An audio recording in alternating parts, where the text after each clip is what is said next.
தமிழ்நாட்டில் இருக்கக்கூடிய இரும்பு காலத்தை பற்றி கவுலாந்து எனப்படுகின்ற ஜெர்மானிய பேராசிரியர் ஆய்வாளர் சொல்றப்ப என்ன சொல்றாருன்னா, தமிழ்நாட்டில் நிறைய இரும்பு பொருட்கள் கிடைக்கின்றன, இதனால் உலகத்தில் பிற பகுதிகளில் இரும்பு காலம் தோன்றுவதற்கு முன்பாகவே தமிழ்நாட்டில் இரும்பு காலம் தோன்றி இருக்க வேண்டும் என்று கவுலாந்து என்ற அந்த ஆய்வாளர் சொல்றாரு. 100 ஆண்டுகளுக்கு முன்பாக தமிழ்நாடு அரசினுடைய தொல்லியல் துறையானது பல்வேறு இடங்கள் அகலாய்வு செய்யறப்போ முதல்ல 1100வது ஆண்டுக்கு வரைக்கும் இரும்போட பழமை அப்படின்னு வந்துச்சு.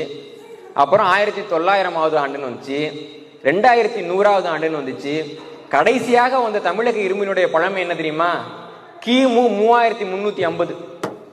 ஐரோப்பிய நாடுகள்ல அலெக்சாண்டருடைய காலத்தில் நம்ம பார்த்தோம்னா இரும்பு என்பது ரொம்ப விலை உயர்ந்த உலோகம்.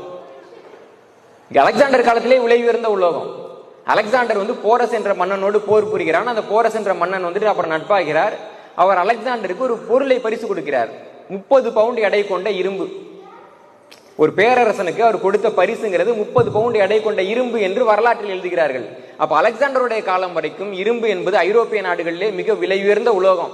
ஏன்னா இரும்பு எப்படி பிரிச்சு எடுக்கிறது, அதுல கார்பன் எப்படி கலக்கிறது, துருப்பிடிக்காத இரும்பை எப்படி உருவாக்குறது என்று 17வது நூற்றாண்டு வரை ஐரோப்பிய நாடுகளுக்கு தெரியாது. ஆனால் 17வது நூற்றாண்டு வரை ஐரோப்பிய நாடுகளுக்கு தெரியாத அந்த ரகசியத்தை தமிழர்கள் கிமு 3300வது ஆண்டிலே தெரிந்து வைத்திருக்கிறார் என்றால் யாருக்கு யார் நாகரிகம் கொடுத்தது?